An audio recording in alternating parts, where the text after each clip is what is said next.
চলতি মাসের মধ্যে নির্বাচনের রোডম্যাপ না দিলে রাজনৈতিক দলগুলোর সাথে বৈঠক করে বিএনপি পরবর্তী কর্মসূচি ঘোষণা করবে, এমনটা জানিয়েছেন বিএনপির স্থায়ী কমিটির সদস্য সালাউদ্দিন আহমেদ। তার অভিযোগ, রাষ্ট্র ক্ষমতা দীর্ঘায়িত করার উদ্দেশ্যে সেকেন্ড রিপাবলিক গঠনের কথা বলছে জাতীয় গণতান্ত্রিক পার্টি।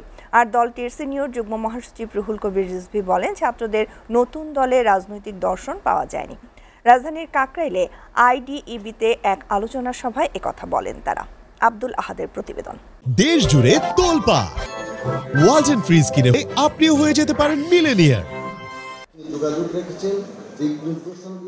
রাজধানীর ডিপ্লোমা ইঞ্জিনিয়ার ইনস্টিটিউটে গণতন্ত্র পুনরুদ্ধারের সংগ্রামে দেশনেত্রী বেগম খালেদা জিয়া এবং তারেক রহমানের ত্যাগ ও নেতৃত্ব শীর্ষক আলোচনা সভায় নন্দিত নেত্রী খালেদা জিয়া বইয়ের মোড়ক উন্মোচন করা হয়। অনুষ্ঠানে বিএনপির সিনিয়র যুগ্ম মহাসচিব অ্যাডভোকেট রুহুল কবির রিজভী বলেন, দেশকে ভারতের কাছে বন্ধক রেখেছিল শেখ হাসিনা। মুক্তিযুদ্ধের চেতনা বলতে বলতে একেবারে গলায় ঘা করে ফেলেছিল শেখ হাসিনা।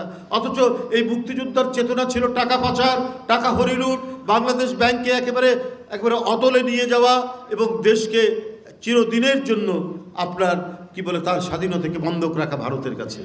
বিএনপির স্থায়ী কমিটির সদস্য সালাউদ্দিন আহমেদ বলেন, সরকার আওয়ামী লীগের বিচারের কথা বললেও তাদের কাজে এমন কোনো ইঙ্গিত দেখা যাচ্ছে না।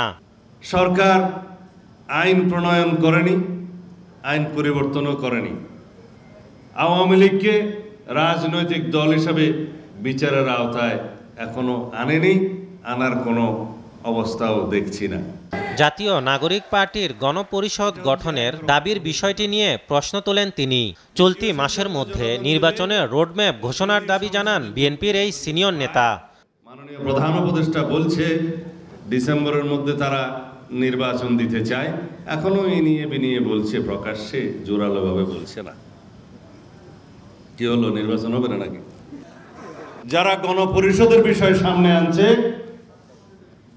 যারা সেকেন্ড রিপাবলিকের বিষয় সামনে আনছে, হয় তারা বোঝে না অথবা বুঝে আমাদের এই রাষ্ট্র ব্যবস্থাকে আরো দীর্ঘায়িত একটি গণতান্ত্রিক প্রক্রিয়ার মধ্যে নিয়ে যাওয়ার ষড়যন্ত্র আছে। আব্দুল আহাদ, এসটিভি, ঢাকা।